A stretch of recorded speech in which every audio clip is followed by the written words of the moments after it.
ডাবের তত্ত্ব বলি শুনুন। সৃষ্টিকর্তা ব্রহ্মা তিনি সৃষ্টি করছেন কি না একটা গাছ। আর সেই সময় ভোলানাথ এসে সে বলছে, ব্রহ্মা কি করছো? ব্রহ্মা বলছে, আমি একটা গাছ সৃষ্টি করছি, যে গাছটা হবে মানুষ গাছ, আর সেখানে মানুষ ফল ধরবে। ও চলে গেছে ভোলানাথ। আবার একটু পরে এসছে, ব্রহ্মা তুমি কি করছো? বললাম না আমি মানুষ গাছ সৃষ্টি করছি, এই তো একটু আগে বললাম। ও চলে গেল। আবার এসছে, ব্রহ্মা তুমি কি করছো? আরে বাবা কতবার বলবো, বলছি তো আমি মানুষ গাছ সৃষ্টি করছি যাতে মানুষ ফল হবে, তোমার কি মাথায় ঢোকে না নাকি? ও চলে গেল। আবার কিছুক্ষণ বাদে এসছে, আসলে নাম তো ভোলা। ব্রহ্মা বলছে বটে, কিন্তু সে তো ভুলে যাচ্ছে, নাম তো ভোলা না, সে তো ভুলে যাচ্ছে। আবার এসছে, এসে বলছে, ব্রহ্মা তুমি কি করছো? তারিকা ভালো লাগে না, বলি তখন থেকে তো বলছি তোমার মাথা করছি। যেই বলেছে তোমার মাথা করছি, সঙ্গে সঙ্গে ভোলানাথ বলে উঠলেন, শোনো ব্রহ্মা, তুমি যে গাছের সৃষ্টি করো না কেন, সেই গাছের ফল আমার মাথাই হবে। দেখবেন যখন ঘট পাতা হয়, ঘটে ডাব দেয়া হয় না? আর শুধু কি ডাবটা দেওয়া হয়? কি ডাব দেওয়া হয়?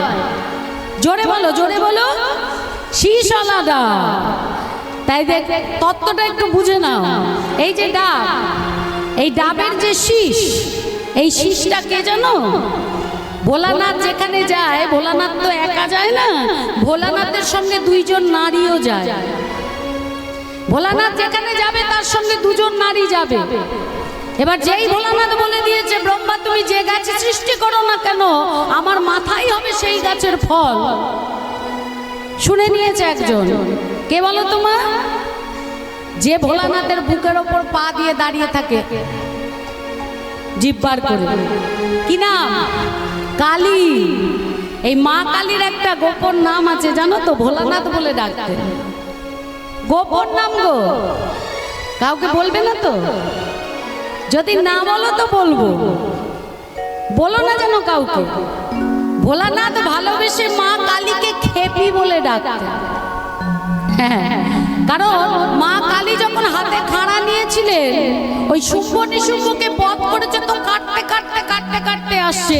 ও খেপি যদি একবার খেপে যায় তাহলে আর কারো রক্ষা না, সেই জন্য ভালোবেসে খেপি বলে ডাকতেন। তা মা কালী বলছে, ভোলানাথ তুমি যখন যাচ্ছ আমাকেও সঙ্গে করে নিয়ে চলো। তা ভোলানাথ বললে, তুমি যাবে খেপি? আচ্ছা বেশ, তুমি আমার সাথেই যাবে, তবে এখানেও যেমন তুমি দাঁড়িয়ে আছো, তুমি যখন আমার সঙ্গে যাবে সেখানেও তুমি দাঁড়িয়ে থাকবে। ডাবের ওই যে শীষ, শাখা পলা নোয়া কোথায় দেয়? শীষের মধ্যেই তো দেয়। তা ওই শীষ সোজা হয়ে দাঁড়িয়ে আছে, উনি হচ্ছেন মা কালী। এবার মা কালীকে যখন পাস করে দিয়েছে যে সে যাবে, তখন আর একজন কাঁদতে শুরু করেছে। কে বলো তো? যে ভোলানাথের মাথায় বাঁধা থাকে। কি নাম গো? সব পড়াশুনো করে এসছে গো, সব জানে আমার মায়েরা বাবারা। তাহলে মাথায় যে মা গঙ্গা বাঁধা, মা গঙ্গা কাঁদতে আরম্ভ করেছে যে ভোলানাথ তুমি কালীকে নিয়ে যাচ্ছ, তাহলে আমি কোথায় যাব? তখন ভোলানাথ বললেন, কালী থাকবে দাঁড়িয়ে আর তুমি থাকবে আমার ভিতরে। বোঝা গেল? মানে জলটা হচ্ছে মা গঙ্গা ভিতরে, আর ওই শীষটা হচ্ছে মা কালী। হ্যাঁ, এবার ওই ডাবটা যখন পেকে গিয়ে নারকল হয়ে যায়, তোমরা বিশ্বাস করবে কেন যে ওইটাই ভোলানাথ? তাহলে প্রমাণ কিভাবে দিচ্ছে দেখো। যখন নারকল হয়ে যায়, সেই নারকলের মধ্যে জটা থাকে তো, আমাদের ছাড়াতে হয় তো, হ্যাঁ জটা। এবার একটু পরিষ্কার করবে, দেখবে মাথার দিকে তিনখানা চোখ আছে, ভোলানাথের তিনটি নয়ন। তাহলে ওইটা হচ্ছে ভোলানাথ, শীষটা হচ্ছে মা কালী, আর ভিতরে যে জল, ওই জলটা হচ্ছে মা গঙ্গা। ভোলানাথ যেখানে যাবে, মা কালী আর মা গঙ্গা ভোলানাথের সঙ্গে যাবে। এবার প্রবন্ধে বলছে, প্রভু আমি তোমাকে বাতাস দিয়ে তোমাকে আমি এত আরাম করি, তুমি যাচ্ছ, তুমি আমাকেও নিয়ে চলো, আমিও যাব তোমার সাথে। ভোলানাথ বললেন, বেশ পবন, তুমি যখন আমাকে এত আরাম দাও বাতাস দিয়ে, তখন তুমিও যাবে, তুমি হবে আমার ওই ফলটার ছোবা, মানে ওই যে ছোবড়া। ছোবড়া ছোবড়া খুলে তবে তো নারকল বেরোয়।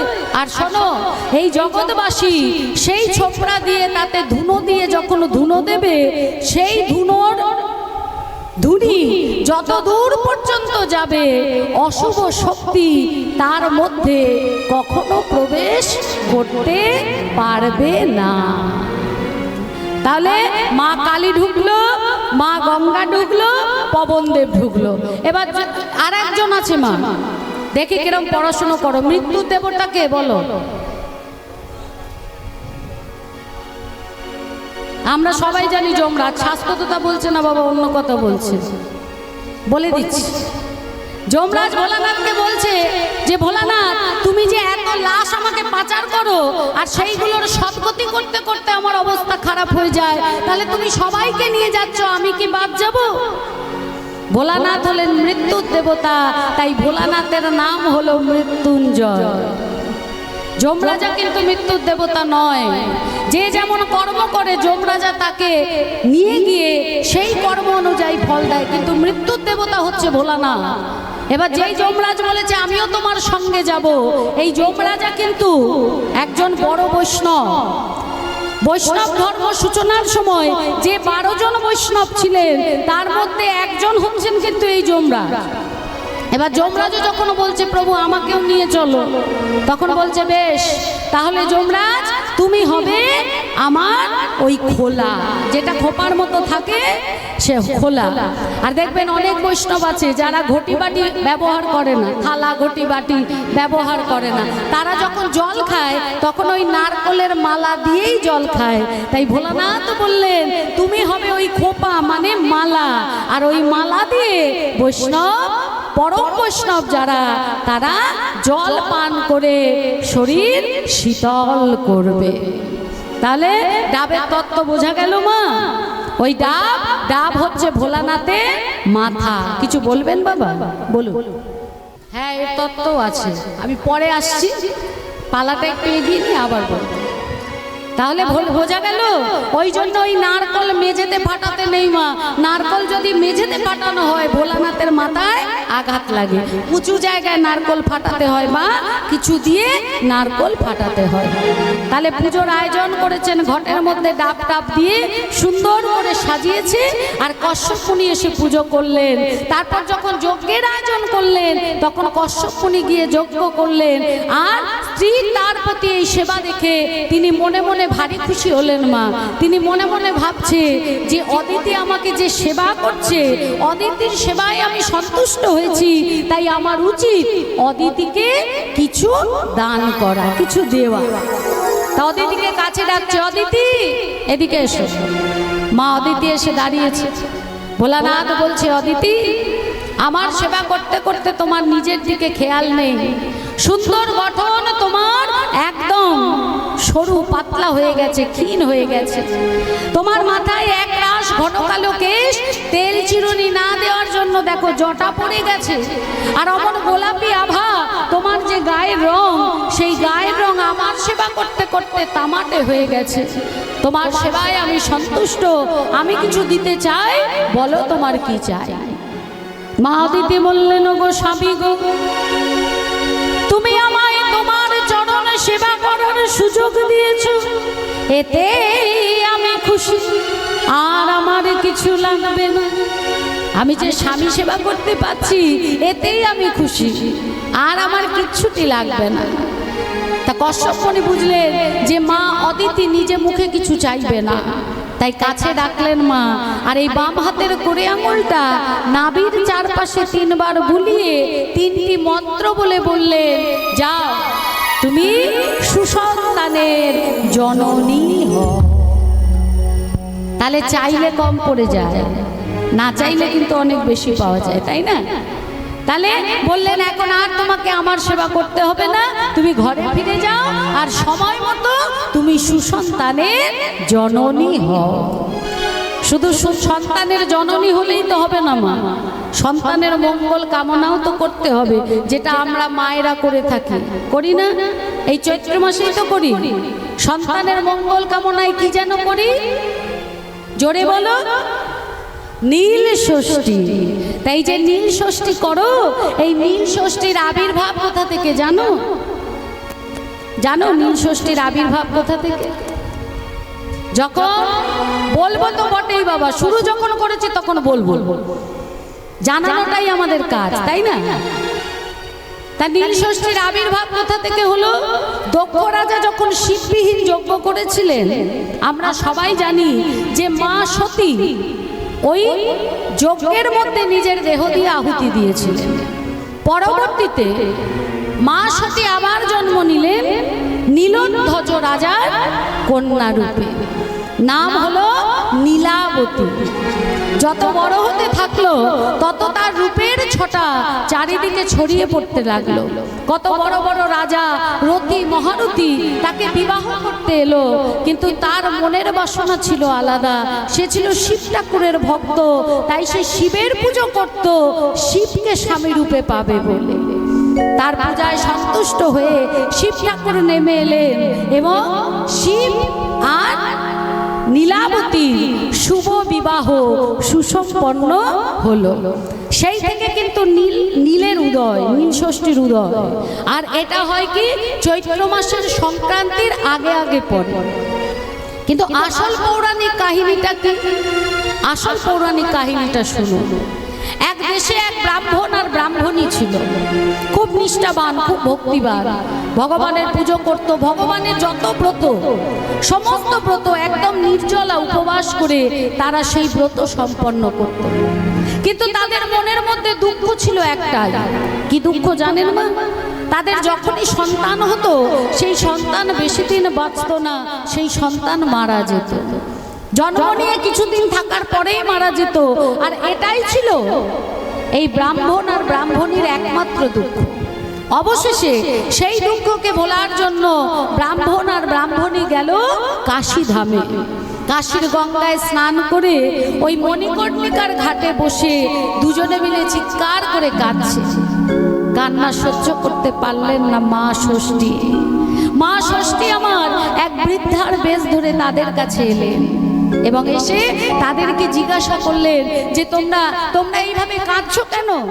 কি হয়েছে তোমাদের, বলো কেন কাঁদছো, কি দুঃখ, কি কষ্ট?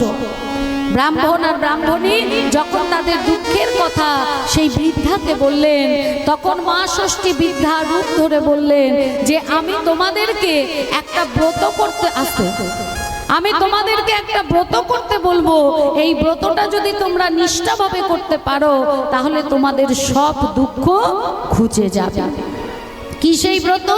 না পুরো চৈত্র মাসটা হবিষ্যি অন্ন সেবা করতে হবে এবং নীল ষষ্ঠীর আগের দিন সারাদিন নির্জলা থেকে পরের দিন নীলাবতীর পুজো করার পর শিব ঠাকুরের সামনে ঘিয়ের প্রদীপ জ্বালিয়ে ষষ্ঠী তলায় গিয়ে প্রণাম করে তবে জল গ্রহণ করবে। মা ষষ্ঠীর আশীর্বাদে তোমাদের দুঃখ দূরে যাবে এবং সন্তান দীর্ঘজীবী হবে। যেভাবে মা বলে গেলেন ঠিক সেইভাবে ব্রাহ্মণ আর ব্রাহ্মণী নিষ্ঠাভাবে এই ব্রত করলেন। পুরো চৈত্র মাস অন্ন পেলেন। নীল ষষ্ঠীর আগের দিন সারাদিন উপবাস থাকলেন এবং নীল ষষ্ঠীর দিন গঙ্গায় স্নান করে নীলাবতীর পুজো করলেন এবং ভোলানাথের সামনে ঘিয়ের প্রদীপ জ্বাললেন। তারপর মা ষষ্ঠীর কাছে গিয়ে প্রণাম করে তারা জল গ্রহণ করলেন। মা ষষ্ঠীর আশীর্বাদে তাদের সন্তান হলো এবং সেই সন্তান দীর্ঘ জীবন লাভ করলো। নিতাই গৌর হরি। আর এটাই কারণ সমস্ত মায়েরা নিজেদের সন্তানের মঙ্গল কামনায় এই নীল ষষ্ঠীর উপবাস করে থাকেন। নীল ষষ্ঠীর উপবাস করে যদি মা ষষ্ঠীকে পুজো দেওয়া যায়, সন্তানের পরমায়ু বৃদ্ধি হয়, সন্তান দীর্ঘ জীবন লাভ করে এবং মানুষের মতো মানুষ হয়। তাহলে নীল ষষ্ঠী সবাই করেন, এখানে আর বলার কিছু নেই। এইবারে আরও নিষ্ঠাভাবে করবেন, ব্রাহ্মণীর কথাটা স্মরণ করে করবেন, তাহলে আরও কৃপা লাভ করবে আপনাদের সন্তান। তাহলে অদিতি ফিরে এলো ঘরে। 12 জন যারা ঘরে ছিল, এবার তাদের মধ্যে আলোচনা শুরু হয়ে গেল। একে অপরকে বলছে, কি বলি, অদিতি কি একা বউ? আমরা কি বউ নই? আমরা যেন পানির জলে ভেসে এসেছি। অদিতিকে ছেলে দিয়েছে, আমাদেরকে ছেলে দেবে না? আমাদেরও ছেলে দিতে হবে। এদের মধ্যে যে দিতি হচ্ছে একটু বেশি মুখরা। দিদি কি করলো না, দিদি সোজা বনের মধ্যে চলে গেল। আর সন্ধ্যার সময় সবেমাত্র আন্নিকে বসতে যাবে কশ্যপ মুনি, সেই সময় দিদি সেখানে প্রবেশ করে ডাকছে, স্বামী স্বামী। বলি, কোথায় গেলে তুমি? কোথায় গেলে? অদিতিকে ছেলে দিয়েছো, আমাকেও ছেলে দিতে হবে। এই জন্য আমি তোমার কাছে এসেছি, এই মুহূর্তে তুমি আমায় ছেলে দেবে। কশ্যপ মুনি চমকে উঠলেন, বলছে, চুপ করো, চুপ করো দিদি, চুপ করো। সময়টা তো দেখো, এখন তো সন্ধ্যাকাল।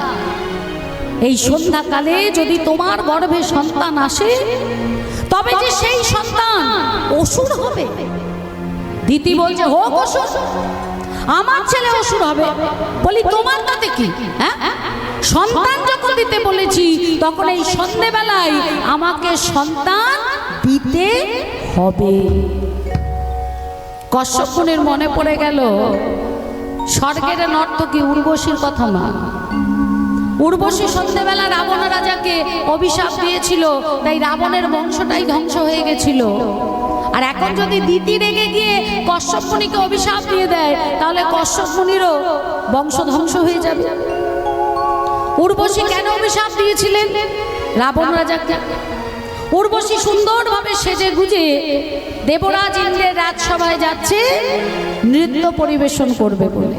হ্যাঁ, আর রাবণ রাজা কি করেছে না, এই উর্বশীর পথ আগলে দাঁড়িয়েছে। উর্বশী বলছে, একই রাবণ রাজা, আপনি এইভাবে আমার পথ আগলে দাঁড়ালেন, সরুন, আমাকে যেতে দিন। বললেন, কোথায় যাচ্ছ? আমি ইন্দ্রের রাজসভায় যাচ্ছি। আজকে ওখানে আমার নাচের শো আছে, তো নৃত্য পরিবেশন করব, তাই যাচ্ছি। রাবণ রাজা বললেন, একদম নয়, আজ ইন্দ্রের রাজসভা নয়, আজ তুমি আমার রাজসভায় নৃত্য পরিবেশন করবে। কিন্তু উর্বশী বলছে, তা তো আজকে হবে না রাবণ রাজা।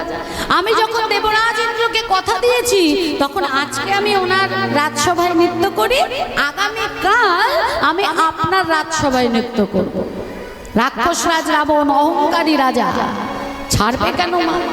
জোর করে উর্বশীর হাত ধরে উর্বশীকে টানতে টানতে রথে তুললো, যে আমি যখন বলেছি আজকে আমার রাজসভায় নৃত্য করবে, তখন আজকে আমার রাজসভাতেই তোমায় নৃত্য করতে হবে।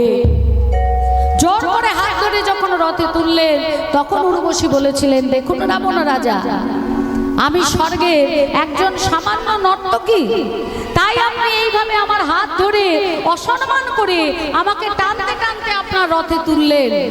তবে একটা কথা জেনে রাখুন, যদি কোনোদিন কোনো সতী নারীর হাত ধরে এইভাবে টেনে আপনার রথে তোলেন, তাহলে সেই সতী নারীর অভিশাপে আপনার বংশ ধ্বংস হয়ে যাবে।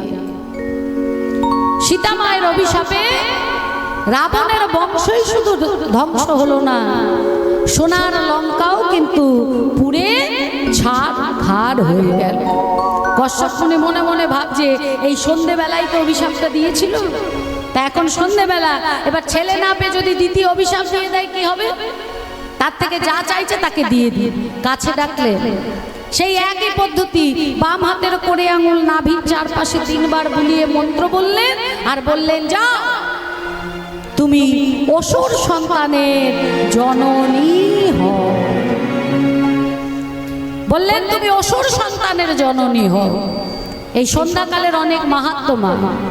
সন্ধ্যাকাল মানে ভগবানকে সাধনা করার কাল, কারণ এই সময় তো ভগবান বিশ্রামে যান। তাই এই সময় যদি কেউ ভগবানের সাধনা করে, তাহলে ফলটা কিন্তু সে তাড়াতাড়ি পায়। আর ভগবান নিজে মুখে কি বলছে জানো? ভগবান নিজে মুখে বলছে এই যে সন্ধ্যার সময় মানে 5টা বেজে 36 মিনিট থেকে 6টা বেজে 24 মিনিট, এই যে 48 মিনিট মানে 6টা বাজার 24 মিনিট আগে থেকে 6টা বেজে 24 মিনিট, সময়টা কত হচ্ছে?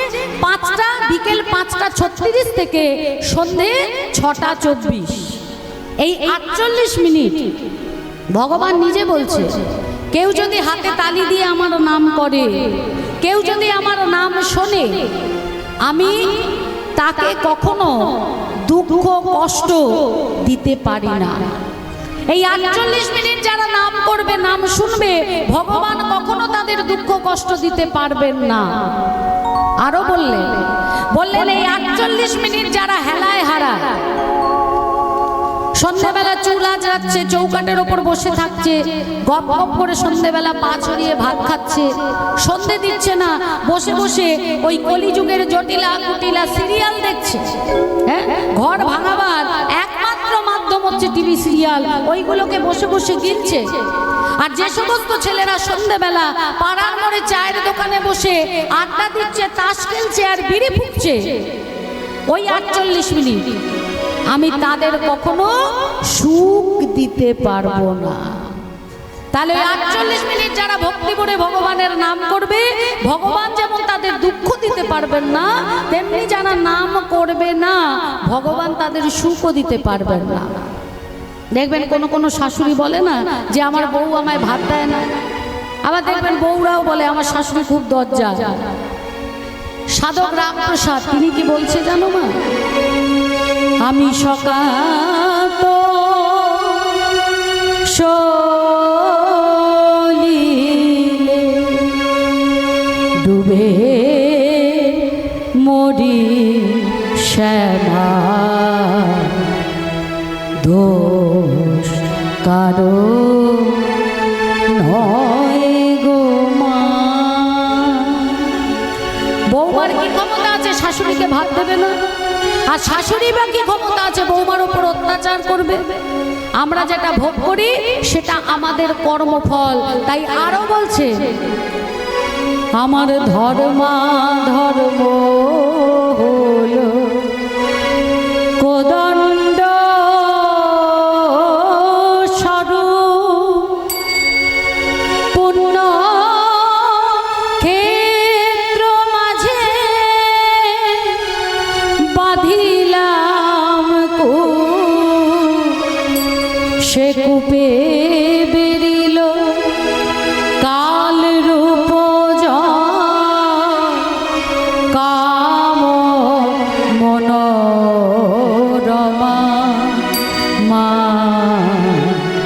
দোষ কারো নয়।